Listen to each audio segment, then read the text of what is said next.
Welcome to my channel. I am Neel Kamal and you are watching Neel Kamal Educational. तो मेरे educational video में आप सबों का स्वागत है। आज हम जिस कक्षा की पढ़ाई करने जा रहे हैं वो है क्लास 8।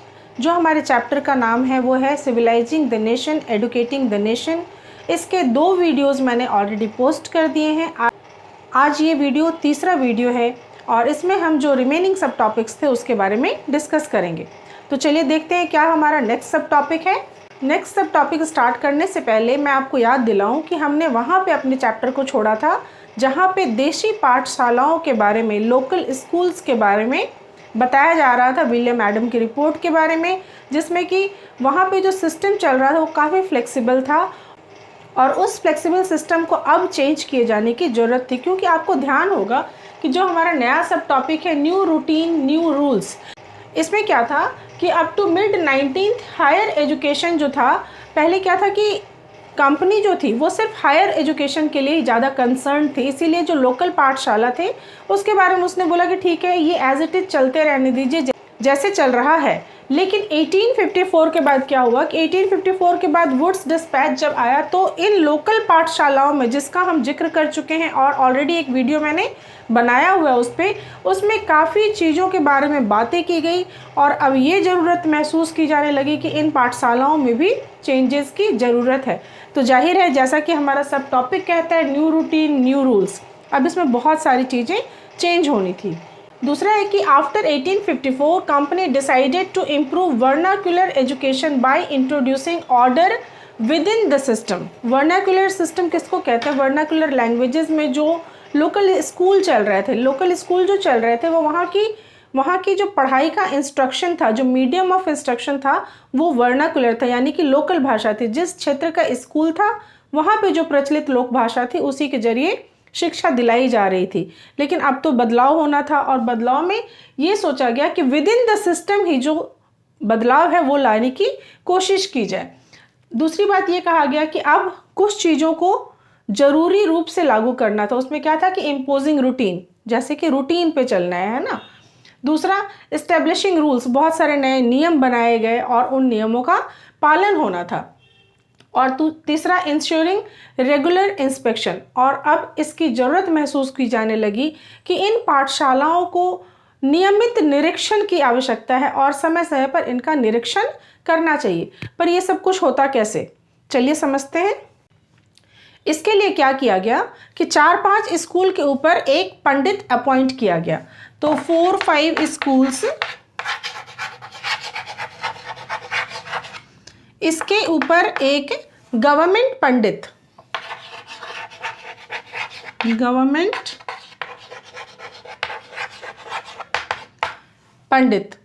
ये एक नया पोस्ट बनाया गया, एक नया पोस्ट क्रिएट किया गया और इस गवर्नमेंट पंडित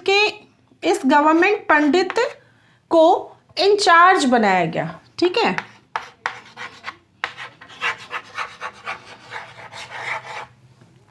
इस गवर्नमेंट पंडित को इंचार्ज बनाया गया। तो आप देखिए कि एक इंचार्ज के अधीन, यानी एक गवर्नमेंट पंडित के अधीन 4-5 स्कूल्स होते थे और ये गवर्नमेंट पंडित जो है वो रेगुलर इनका इंस्पेक्शन करता था। और इंस्पेक्शन के दौरान क्या होता था ये भी जानने की कोशिश करते हैं।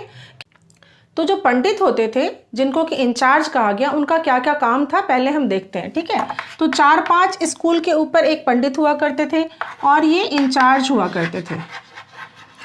इनका काम क्या था? इनका काम था रेगुलर विजिट करना, पाठशालाओं का रेगुलर विजिट करना। दूसरा था try to improve the standard of teaching.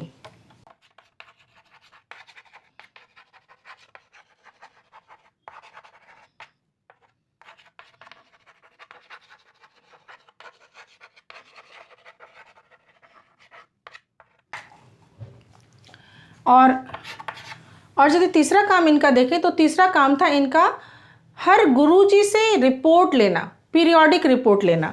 ठीक है, तो जितने भी पाठशाला थे, यानी 4-5 पाठशाला एक पंडित के अधीन थे जिनको इंचार्ज कहते थे, और ये इंचार्ज जो थे वो हर एक स्कूल के जो गुरुजी थे उनसे पीरियोडिक रिपोर्ट लेते थे। ये पीरियोडिक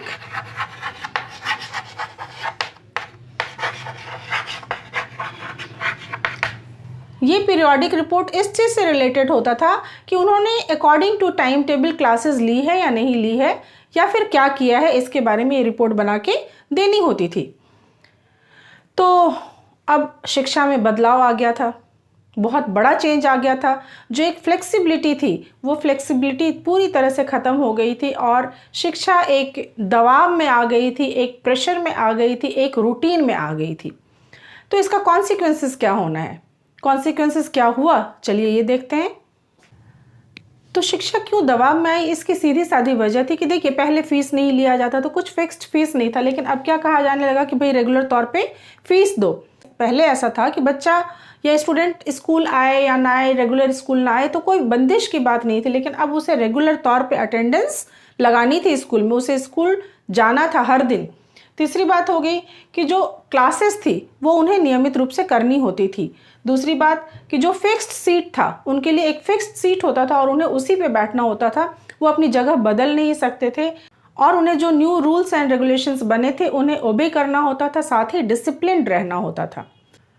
तो क्या हुआ, कॉन्सिक्वेंसेस की बात हम कर रहे थे कि क्या हुआ, पर सीधी सी बात आप ये देखिए कि शिक्षा जो है, अब तक आपको बताया था मैंने कि भाई एनुअल एग्जाम्स भी नहीं हुआ करते थे क्योंकि फ्लेक्सिबिलिटी थी, लेकिन अब क्या हुआ, जो पूर्ण शिक्षा है, पूरी की पूरी शिक्षा जो है वो टेक्स्ट बुक पे आधारित हो गई और लर्निंग जो है उसे टेस्ट किया जाने लगा एक एनुअल एग्जाम के थ्रू, है ना। Teaching was now to be based on text book and learning was to be tested through the annual examination. तो ये एक बहुत बड़ा बदलाव आ गया और जाहिर सी बात थी कि क्योंकि ढेर सारे पाठशालाएं थी, ढेर सारे मकतब, मदरसे, पाठशालाएं वगैरह थी, तो अब इन रूल्स रेगुलेशंस को, जो नए रूल्स थे, जो नए रेगुलेशंस थे, इनको जो स्कूल मानता था स्वेच्छा से, उसे तो गवर्नमेंट एड दिया जाता था, ठीक है, उसे गवर्नमेंट सहायता दी जाती थी, गवर्नमेंट ग्रांट दिया जाता था। लेकिन बहुत सारे स्कूल्स ऐसे थे जो नहीं चाहते थे कि हम इन नियमों में बंधे और हम उसी तरह से पारंपरिक रूप से जैसे पाठशाला में पढ़ाते हैं वैसे ही पढ़ाएं। तो ऐसा जो करते थे, यानी कि जो इस नए नियमों को नहीं मानते थे, उनके लिए किसी तरह के गवर्नमेंट ग्रांट की सुविधा उपलब्ध नहीं थी। तो जाहिर सी बात थी कि बहुत से गुरुजी जो इस तरह के थे, जो इस तरह से अपनी शिक्षा चला रहे थे, थोड़े समय के बाद जाहिर सी बात है कि कंपटीशन बढ़ गया और वो जो ऐसे पाठशाला जहाँ पे ग्रांटेड पाठशाला होते थे, वहाँ के पढ़ाई से इस पढ़ाई को मैच किया जाने लगा और उसमें ये लोग बहुत ज़्यादा समय तक नहीं टिक सके। लेकिन बहुत समय के बाद क्या हुआ कि इस तरह से गवर्नमेंट एडेड, गवर्नमेंट ग्रांटेड जो पाठशाला थे, उनके सामने में जो दूसरे पाठशाला थे जिनको किसी तरह की सरकारी सहायता नहीं मिल रही थी, उनका टिकना थोड़ा सा मुश्किल हो गया। एक और खामियाजा ये हुआ इस शिक्षा का कि जो पहले के समय में आपको ध्यान होगा कि जिस समय में खेती की जाती थी उस समय में स्कूल नहीं चला करते थे, क्योंकि बहुत से बच्चे ऐसे होते थे जिन्हें खेतों में काम करने के लिए जाना होता था और उस दौरान वो पढ़ने नहीं जा सकते थे। क्यों, पर वहाँ पे उस समय संभव था क्योंकि उस समय फ्लेक्सिबल सिस्टम था। लेकिन अब क्योंकि उन्हें रेगुलर अटेंडेंस देनी होती थी और स्कूल में नहीं आना जो है वो एक इनडिसिप्लिन समझा जाता था, माना जाता था कि ठीक है बच्चा जो है वो पढ़ने में इंटरेस्ट नहीं ले रहा है, और इस आधार पे बहुत सारी कार्यवाही की जाती थी। तो उस वजह से क्या हुआ कि बहुत सारे पीजेंट्स के जो बच्चे थे, फार्मर्स के जो बच्चे थे, वो शिक्षा के लिए स्कूल्स में नहीं जा पाए, क्योंकि ये एक रेगुलर स्कूल था जहाँ पे रेगुलर अटेंडेंस होती थी, जहाँ पे रजिस्टर वर्क होता था, जहाँ पे एब्सेंटीज मार्क होते थे। तो इस तरह से ये जो बच्चे थे, जो कि किसानों के बच्चे थे, वो इन स्कूलों में पढ़ने के लिए नहीं जा सके। तो इस तरह से जब शिक्षा का प्रचार प्रसार हो रहा था कॉलोनियल पीरियड में, तो आपका जो नेक्स्ट सब टॉपिक है उसको आप तब समझेंगे जब इसके बारे में मैं विस्तार से बताऊंगी। तो इस चैप्टर का जो नेक्स्ट सब टॉपिक है वो है the new agenda for a national education. अब ये नेशनल एजुकेशन क्या बला थी? कॉलोनियल पीरियड में कॉलोनियल एजुकेशन, ब्रिटिश पॉलिसी चल रही थी, ब्रिटिश एजुकेशन पॉलिसी ऑलरेडी चल रही थी, तो अब ये नेशनल एजुकेशन कहाँ से आ गया, ये क्या बात थी? तो इस चीज़ को समझने के लिए आपको एक प्रोसेस को समझना होगा, और वो प्रोसेस ये है कि जब कभी भी विदेशी शासन होता है, चाहे फिर किसी और भी तरीके का शासन होता है जिसमें कि जो एब्सोल्यूट होता है, तो ऐसे जगह पे क्या होता है कि लोग हमेशा ही, लोगों की बातें चूँकि सुनी नहीं जाती तो उसके खिलाफ स्ट्रगल होना स्टार्ट होता है। ठीक इसी तरह यदि इंडिया में आप देखिए तो पहले था कॉलोनियल पीरियड और इस कॉलोनियल पीरियड के विरुद्ध स्ट्रगल हुआ और इस स्ट्रगल के फलस्वरूप हमें आज़ादी प्राप्त हुई। ठीक है, ठीक इसी तरह से यदि पेंटिंग के क्षेत्र में देख लीजिए तो ब्रिटिशर्स जो पेंटिंग बनाते थे उन पेंटिंग्स में इस तरह की टेक्निक्स का इस्तेमाल करते थे ताकि ब्रिटिश व्यक्ति जो है वो थोड़ा ज़्यादा महत्वपूर्ण दिखाई पड़े और जो इंडियंस है वो थोड़ा कम महत्वपूर्ण दिखाई पड़े, और ये झलक उनकी पेंटिंग्स में देखने को मिलती थी। तो वहाँ पे भी फिर इंडियन पेंटिंग्स की बात आने लगी, नेशनल पेंटिंग्स की बात आने लगी, उस क्षेत्र में भी विद्रोह हुआ। तो मैं ये आपको बताने की कोशिश कर रही हूँ कि हर क्षेत्र में ही इसके खिलाफ विद्रोह हुआ, फिर चाहे वो पेंटिंग का क्षेत्र हो, फिर चाहे वो नेशनल स्ट्रगल हो, या फिर वो शिक्षा का क्षेत्र हो। तो अब शिक्षा के क्षेत्र में भी था, फ्लेक्सिबल चीज़ें थी। पहले लोग बड़ा खुश थे, पाठशालाओं में जाते थे, आराम से पढ़ते थे कोई, और ऐसा नहीं था कि हमारे यहाँ हायर एजुकेशन नहीं थे, हमारे यहाँ हायर एजुकेशन का बहुत अच्छा लंबा सिलसिला है। तो उन सारी बातों को दरकिनार कर दिया गया था, महत्वहीन बता दिया गया था, और अब ये हमारे यहाँ एक नई शिक्षा नीति लागू की गई थी कॉलोनियल पीरियड में। तो जाहिर सी बात थी कि इस शिक्षा नीति के खिलाफ भी आवाज़ उठनी थी, क्योंकि देखिए कुछ लोग तो थे, इंडियंस में भी कुछ लोग थे जो इस चीज़ को चाहते थे कि ठीक है वेस्टर्न एजुकेशन को यहाँ पे लाया जाए, साइंस एंड टेक्नोलॉजी पढ़ाई जाए ताकि लोग हमारे जो इंडियंस हैं वो थोड़े से मॉडर्नाइज हो सकें। लेकिन बहुत सारे ऐसे लोग थे जो चाहते थे कि नहीं, ये शिक्षा नीति जो है ये हमें मानसिक गुलाम बना देगी, ये हमें मानसिक दास्ता प्रदान करेगी यदि हमने ये पढ़ाई पढ़ ली तो। और इसीलिए ऐसे लोग ये चाहते थे कि हमारे यहाँ अपना एजुकेशन सिस्टम हो। तो ऐसे राष्ट्रवादी जो कि ये चाहते थे कि वेस्टर्न एजुकेशन यहाँ पे आए, उन लोगों ने काफ़ी सहायता वगैरह भी करी यूनिवर्सिटीज़ इस्टेब्लिश करने में, स्कूल इस्टेब्लिश करने में, और बहुत सारे स्कूल और यूनिवर्सिटी इस्टेब्लिश हुए। लेकिन वो लोग जो ये चाहते थे कि हमारे यहाँ अपनी शिक्षा नीति हो, ऐसे लोगों में हम गांधी जी का नाम ले सकते हैं और दूसरा नाम रविंद्रनाथ टैगोर का ले सकते हैं। हालांकि उन दोनों में एक थोड़ा सा डिफरेंस भी है, वो डिफरेंस मैं आपको लास्ट में बताऊंगी। पर पहले चलते हैं हम लोग महात्मा गांधी की शिक्षा के प्रति क्या विचार थे ये जानने के लिए। महात्मा गांधी का शिक्षा के क्षेत्र में ऐसा मानना था कि ये जो विदेशी शिक्षा है ये कहीं ना कहीं हमें इंस्लेव कर रही है, कहीं ना कहीं हमें मानसिक गुलाम बना रही है, और इस शिक्षा को पाने वाले लोग जो हैं वो वेस्टर्न चीज़ों को ज़्यादा अहमियत दे रहे हैं, उसकी ज़्यादा तारीफ़ कर रहे हैं और अपनी ही चीज़ों को इन्फीरियर मान रहे हैं, अपनी ही शिक्षा संस्कृति को इन्फीरियर मान रहे हैं, और उनसे वेस्टर्न शिक्षा जो है उसको वो सुपीरियर मान रहे हैं। तो इस शिक्षा नीति में, यानी कि विदेशी शिक्षा नीति में, पाश्चात्य शिक्षा नीति में गांधी जी इस दोष को देखते थे, क्योंकि गांधी जी का ये मानना था कि इस शिक्षा नीति जो है, जो विदेशियों की शिक्षा नीति है, उसने हमें ना सिर्फ मानसिक गुलाम बनाया है, बल्कि इस शिक्षा को ग्रहण करने वाले जो स्टूडेंट्स हैं वो वेस्टर्न से आने वाली हर चीज़ की तारीफ़ करते हैं, वेस्टर्न से आने वाली कोई भी चीज़ हो उसको बहुत ज़्यादा तारीफ़ करते हैं और ख़ुद अपनी ही संस्कृति को गौरव की नज़र से नहीं देखते। तो उनका ये मानना था कि ठीक है पढ़ना बुरी बात नहीं है, लेकिन जब आपकी शिक्षा किसी काम की नहीं रह जाती, यदि आप अपनी ही परंपरा को, अपनी ही संस्कृति को, अपने ही संस्कार को, अपने ही धरोहर को नीची नज़रों से देखने लग जाएं। तो आखिर महात्मा गांधी पाश्चात्य शिक्षा की बुराई कर रहे थे, तो आखिर वो कैसी शिक्षा चाहते थे? तो महात्मा गांधी यहाँ पे ऐसी शिक्षा चाहते थे ताकि यहाँ के लोग जो हैं अपनी डिग्निटी को, सेल्फ रिस्पेक्ट को, सेल्फ इस्टीम को रिकवर कर सके, क्योंकि विदेशी शिक्षा पाके तो उनका सेल्फ रिस्पेक्ट वगैरह सारा कुछ ख़त्म हो चुका था। दूसरी चीज़ वो ये, आपको ध्यान होगा कि जब उन्होंने नॉन कॉपरेशन मूवमेंट चलाया था तो उन्होंने खास करके विदेशी वस्त्रों की होली जलाई थी। इसके अलावा जितने भी गवर्नमेंट इंस्टीट्यूशंस थे उन सबको छोड़ने की अपील की थी, और यही वजह थी कि जितने भी छात्र थे उन्होंने उस समय के सरकारी स्कूल, जितने भी कॉलोनियल स्कूल्स थे उसको उन लोगों ने छोड़ा था, क्योंकि उनकी धारणा ही यही थी कि हमें राष्ट्रीय शिक्षा ग्रहण करनी है। और ये राष्ट्रीय शिक्षा क्या है इसके बारे में भी हम लोग आगे बात करेंगे। तीसरी बात इन्होंने कही कि जो इंडियन लैंग्वेजेस हैं, यानी कि जो वर्नाकुलर लैंग्वेजेस हैं, उनको ही मीडियम ऑफ इंस्ट्रक्शन रहना चाहिए, क्योंकि छोटी क्लास है, छोटी क्लास में बच्चे छोटे हैं, तो उन्हें समझने के लिए वो अपनी मातृभाषा में या वहाँ की लोकल भाषा में ज़्यादा बेहतर तरीके से चीज़ों को समझ पाते हैं। इसीलिए Indian language ought to be the medium of instruction, क्योंकि उनका ये कहना था कि ये विदेशी भाषा पढ़ के, ये विदेशी भाषा बोल के, फॉरेन लैंग्वेजेस बोल के वो अपनी ही सराउंडिंग्स से बिल्कुल कट जाते हैं और वो अपने ही लैंड पे एक अजनबी, अपने ही देश में एक अजनबी बन के रह जाते हैं, stranger in their own land. इसीलिए इनको राष्ट्रीय शिक्षा देनी चाहिए, इसीलिए इनको अपनी भाषा में शिक्षा देनी चाहिए।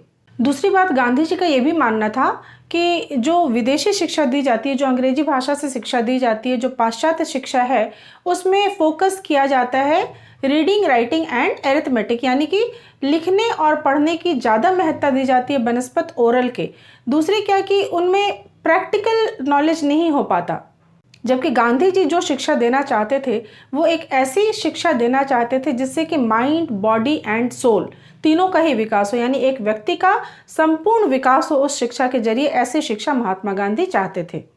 वो ये चाहते थे, वो बच्चों को क्रिएटिविटी सिखाना चाहते थे। वो ये चाहते थे कि बच्चों को कोई भी काम करने दिया जाए, यानी कि उनको हाथ से काम करने दिया जाए, क्योंकि जब बच्चे हाथ से काम करेंगे तो क्या होगा कि वो किसी भी चीज़ को करने के प्रैक्टिकल तरीकों को समझेंगे और इससे उनकी माइंड, बॉडी और सोल का परस्पर विकास होगा। अब हम अपने इस चैप्टर के नेक्स्ट सब टॉपिक की तरफ बढ़ते हैं, जो है टैगोर्स अबोर्ड ऑफ पीस, यानी कि शांति निकेतन। तो ये शांति निकेतन की स्थापना टैगोर ने 1901 में की थी कैलकाटा में।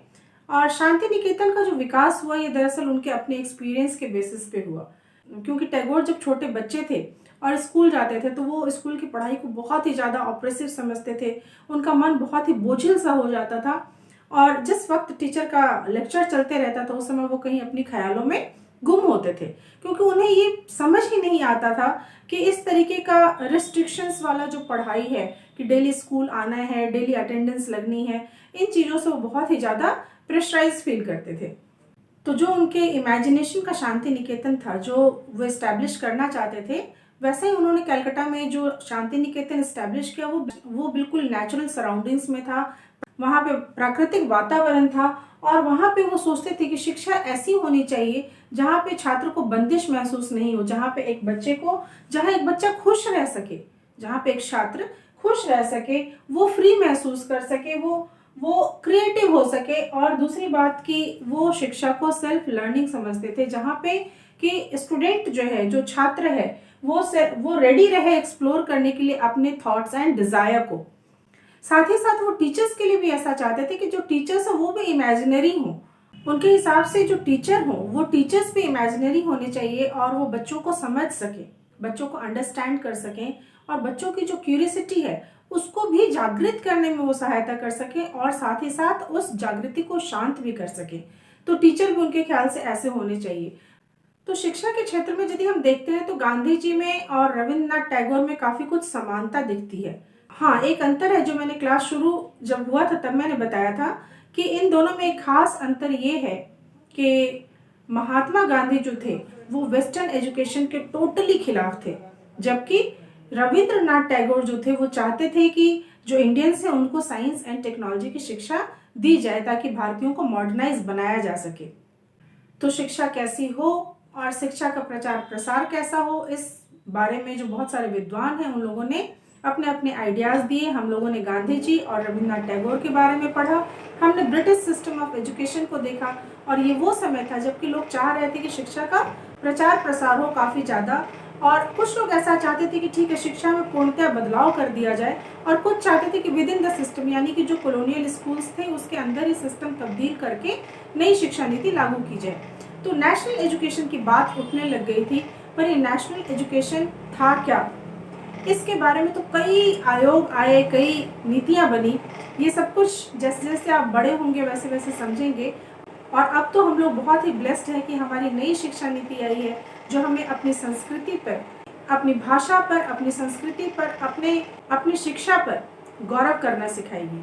चलिए, इसी के साथ खत्म होता है आपका ये चैप्टर। लेकिन अभी ये चैप्टर पूरी तरह से खत्म नहीं हुआ है। इसमें एक वीडियो मैं और बनाऊंगी जो इस चैप्टर में बहुत सारे बॉक्सेस हैं वो एक्चुअली काफ़ी इंपॉर्टेंट हैं, तो उनके ऊपर मैं एक सेपरेटली एक वीडियो बनाऊंगी, उसको देखना मत भूलिएगा। और तब तक के लिए मेरे बाकी वीडियोस देखते रहिए और इंतज़ार कीजिए मेरे नेक्स्ट वीडियो का। Thank you so much for watching.